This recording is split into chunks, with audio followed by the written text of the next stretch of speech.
What's up guys? Today I've got another Olight review for you. This is the third one that I've done for olightstore.com.au now, but honestly I think this is the most useful thing that they've sent me so far. This here is the Olight M2R Pro, and they've sent it to me in this limited edition ocean camo colour. But after using this for a week, I've now actually gone and purchased the black version of this because black's my favourite colour, and I actually really like this flashlight. It's going to replace my gun light and my everyday carry light. The M2R Pro can be added to a gun, you can add a magnetic tail switch, and when you're not using it, it's small enough that you can easily slip it in your pocket and use it as an everyday carry torch. It's waterproof to 2 meters, it's drop resistant to 1.5 meters, it has a pocket clip, a carry bag, and it has the pointiest, possibly even the most painful strike bezel for self-defense that I've ever seen on an EDC torch. It can output a maximum of an eye-searing 1800 lumens or 22,400 candela, which actually matches the Odin gun light. And the thing that I like most about this is that I can put it on my gel blaster and play some night skirmishes, and when I'm done I can just take it off and use it as an EDC torch.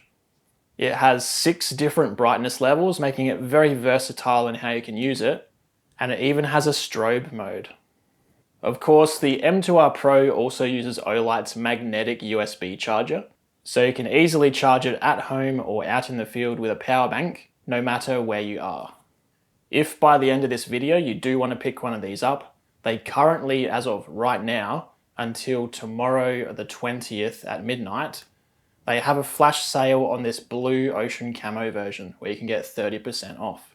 If you're unfortunately watching this after the sales ended, you can still get 10% off anything on their site by using the discount code BRAD or using my affiliate link down below.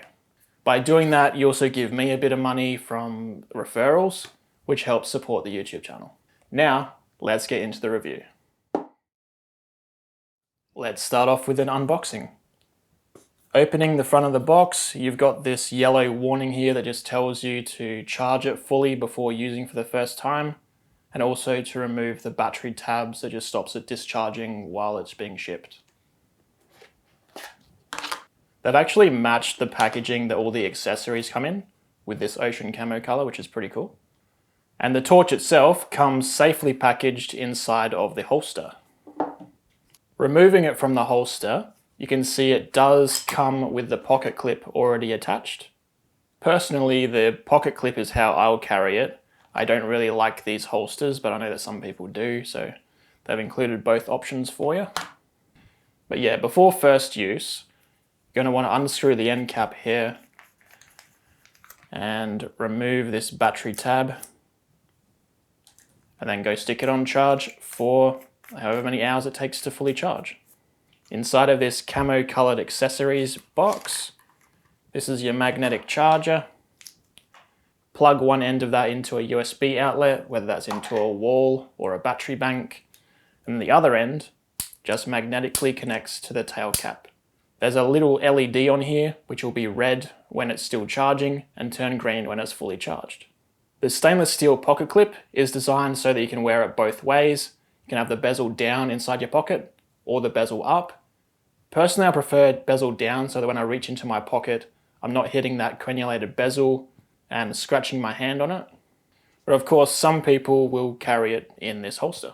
The M2R Pro has an aluminium alloy construction, so it's super tough. Along with the pocket clip being stainless steel, the crenulated strike bezel is also stainless steel. And personally, comparing it to other torches that I own, this is the most painful feeling strike bezel that I have. It's super sharp. And yeah, that in a self-defense scenario, that's definitely going to ward off an attacker better than even my Warrior X Pro would. The body of the M2R Pro has all these ridges to help with grip, so if you are holding it in a self-defense scenario, it's not going to fall out of your hands. There's actually a tiny bit of the pocket clip as well that your little finger will sit against, so when you are using it to strike, it's not going anywhere.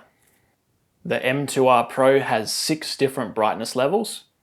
The brightest of those is the turbo mode at 1800 lumens. The next mode down from that is high at 750 lumens. Medium 1 gives you 250 lumens. Medium 2 is 60 lumens. Low is 15 lumens. And the very dimmest mode is moon mode, which gives you 1 lumen.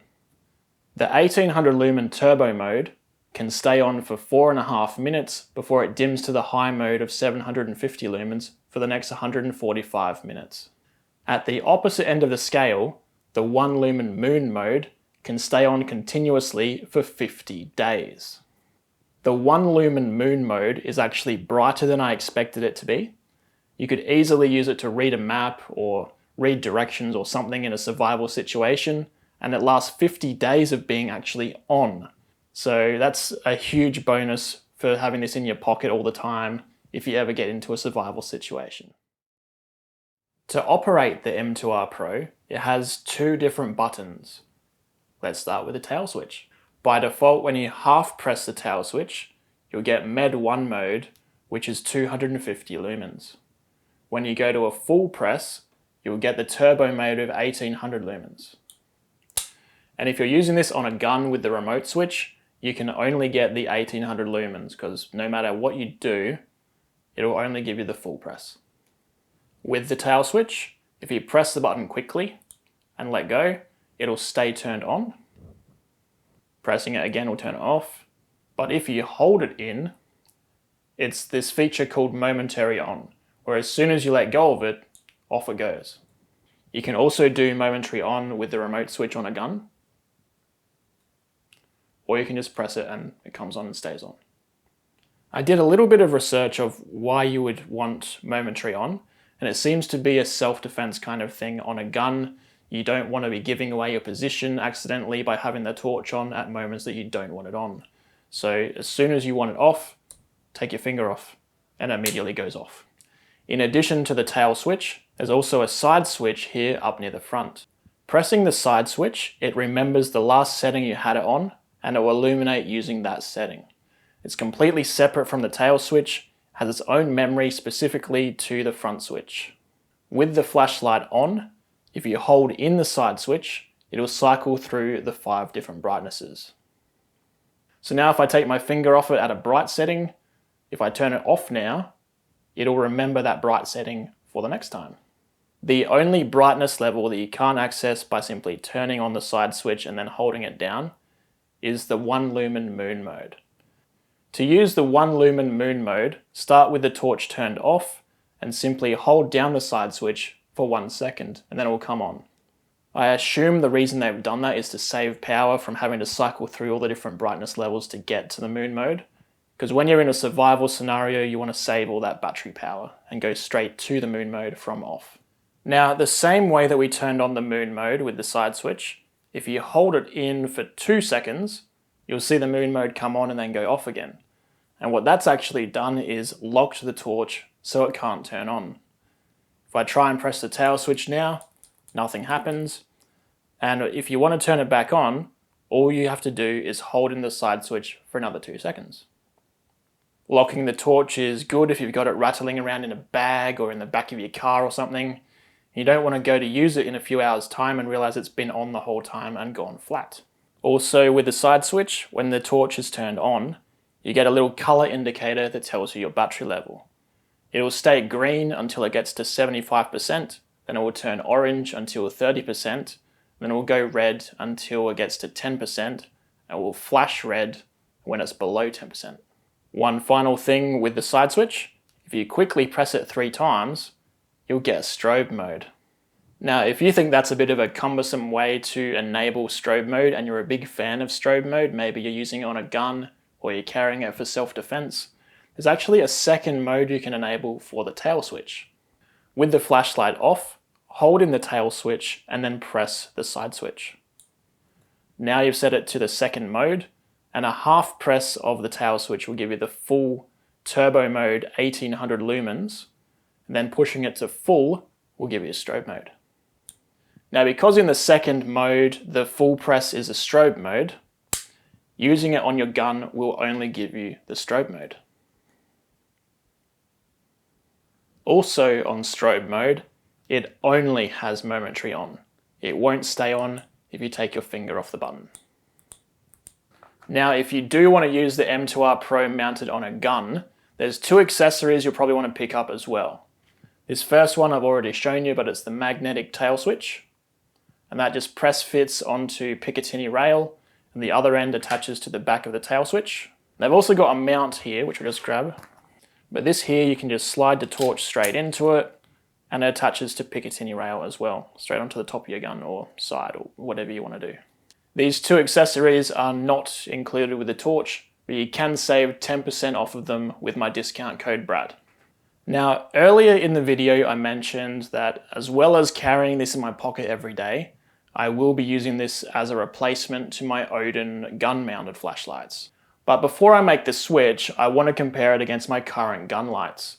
Here I've got an Odin Mini and its big brother, the Odin. I think the Odin is going to be matching this in brightness, and the Odin Mini is going to actually be less bright than this. But now let's head outside and put it to the test. Okay, so this first one I'm showing you is the Odin Mini. It outputs a maximum of 1250 lumens, which is less than the other two here.